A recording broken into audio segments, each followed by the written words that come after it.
Seperti pada zaman Rasulullah Shallallahu Alaihi Wasallam pernah terjadi wabah, dan kita diingatkan untuk tidak dekat dengan wilayah yang sedang terkena wabah.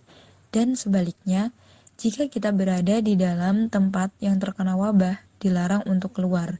Seperti diriwayatkan dalam hadis berikut ini. Idza sami'tum bit-ta'uni bi ardin fala tadkhuluha wa idza waqa'a bi ardin wa antum biha fala takhruju minha, yang artinya, jika kamu mendengarkan wabah di suatu wilayah, maka janganlah kalian memasukinya. Tapi jika terjadi wabah di tempat kamu berada, maka jangan tinggalkan tempat itu. Hadis riwayat Bukhari. Selanjutnya, persiapan apa aja sih yang harus kita siapkan? Assalamualaikum warahmatullahi wabarakatuh. Apa kabar teman-teman? Semoga semuanya dalam keadaan sehat walafiat ya. Amin ya rabbal alamin. Kami dari kelompok 41 KKN IPAIK Fakultas Ilmu Kesehatan Universitas Muhammadiyah Surakarta ingin mempersembahkan sebuah video mengenai persiapan mobilitas sosial bagi anak remaja. Dan seperti kita ketahui, remaja adalah suatu periode transisi dari masa anak-anak menuju dewasa yang memiliki banyak tantangan dari diri sendiri maupun lingkungan sekitar, terutama pada masa adaptasi kehidupan baru. Apabila remaja tidak memiliki kemampuan untuk menghadapi berbagai tantangan tersebut, dikhawatirkan remaja akan menjadi penyumbang penyebaran COVID-19 paling efektif. Karena dari hasil penelitian Davis menyatakan bahwa 81,9% pasien yang berusia di bawah 20 tahun tidak menunjukkan gejala setelah terinfeksi virus corona, atau yang biasa kita sebut orang tanpa gejala. Sehingga diperlukan kesiapan baik itu secara fisik, mental, dan sosial untuk beradaptasi kembali dengan perubahan-perubahan baru yang harus dijalani.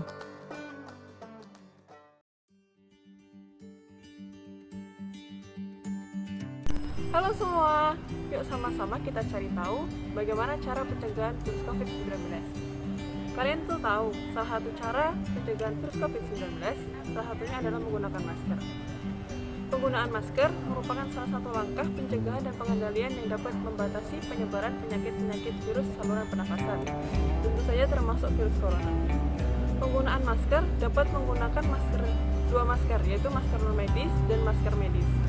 Penggunaan masker medis digunakan hanya sekali saja, sedangkan masker kain dapat digunakan maksimal 4 jam. Selanjutnya yaitu social distancing. Social distancing merupakan salah satu kebijakan yang kini diterapkan masyarakat dunia selama pandemi virus corona.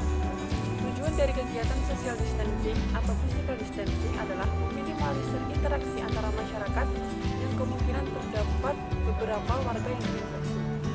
Menurut WHO, proses social distancing dapat dilakukan dengan menjaga jarak sejauh 1 meter atau 3 kaki dengan orang lain. Selanjutnya yaitu menerapkan etika batuk dan bersin yang benar. Menurut peneliti, percepatan penanganan COVID-19 tahun 2020, etika batuk dan bersin yang benar yaitu masyarakat dianjurkan menggunakan sapu tangan atau tisu untuk menutup mulut saat batuk atau bersin, khususnya di tempat umum. Jika tidak ada, bisa menutupnya dengan menggunakan lengan baju bagian atas atau siku bagian dalam, seperti ini. Saat bersin, sangat dianjurkan menutup menggunakan siku bagian dalam.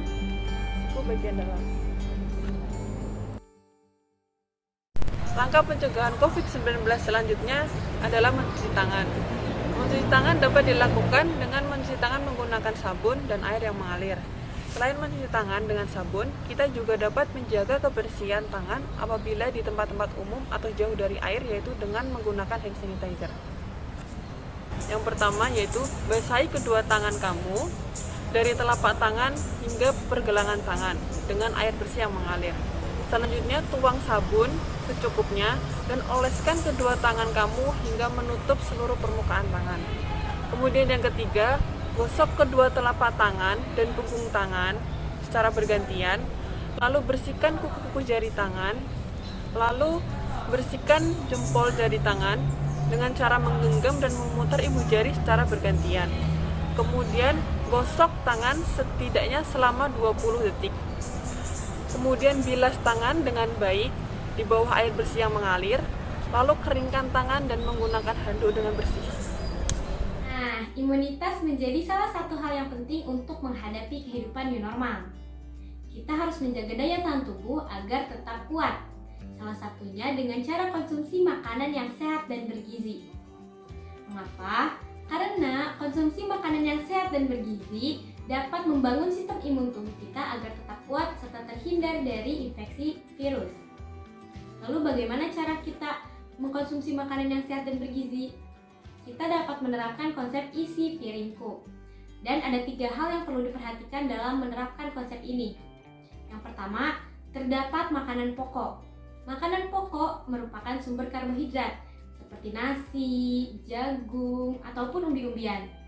Lalu yang kedua, terdapat lauk pauk. Lauk pauk terdiri dari lauk hewani dan lauk nabati. Lauk hewani yang dapat kita konsumsi seperti ayam, daging sapi, telur, dan lain sebagainya. Sedangkan lauk nabati ada tempe, tahu, ataupun kacang-kacangan. Dan yang ketiga, konsumsi sayur dan buah. Kita harus mengkonsumsi sayur dan buah karena kaya akan vitamin dan mineral, terutama pada sayuran dan buah-buahan yang berwarna, kaya akan vitamin A, C, dan E. Lalu, selain menerapkan konsep isi piringku, kita harus memperhatikan beberapa hal. Di antaranya, batasi konsumsi gula, garam, dan lemak. Lalu, konsumsi multivitamin jika diperlukan. Selanjutnya, hindari merokok dan konsumsi alkohol. Lalu, lakukanlah aktivitas fisik. Selanjutnya adalah dengan melakukan exercise. WHO telah merekomendasikan agar kita lebih aktif dalam melakukan latihan fisik selama pandemi COVID-19. Latihan fisik yang dilakukan secara teratur dengan frekuensi 3-5 kali seminggu dan dengan waktu 30-45 menit akan menimbulkan efek yang positif bagi tubuh kita. Salah satunya yaitu terjadi peningkatan imunitas pada tubuh kita. Nah, ada manfaat yang lain yaitu peningkatan sensitivitas insulin, kemudian terjadi penurunan resiko penyakit kardiovaskular, kemudian terjadi peningkatan kebugaran kardiorespirasi, dan tentunya dapat mencegah depresi. Nah, manfaat-manfaat ini tentunya akan sangat penting di masa pandemi COVID-19 ini. Banyak penelitian menemukan bahwa orang-orang yang rutin dalam berolahraga memiliki efek imunitas yang bagus daripada orang yang tidak berolahraga. Nah, berikut ini adalah contoh exercise yang dapat dilakukan di rumah. Remaja dapat dijadikan agen perubahan. Nah, di sini para remaja semuanya mayoritas mempunyai namanya HP. Dari HP tersebut kita mempunyai aplikasi sosial media seperti Facebook, Instagram, Twitter, WhatsApp, dan lain-lain. Dari situ kita dapat mengajak teman sebaya untuk mematuhi protokol-protokol kesehatan dan juga meneruskan konten-konten positif dari pemerintah dengan prosedur yang telah ditetapkan oleh pemerintah. Pemberian vaksinasi. Pemberian vaksinasi bertujuan untuk menjaga dan melindungi sistem kekebalan tubuh secara menyeluruh. Nah, yang keempat, persiapan mental, fisik, dan sosial. Persiapan mental terkaitan dengan psikologis untuk mencegah diri agar tidak merasa stres karena menghadapi kebiasaan gaya hidup baru.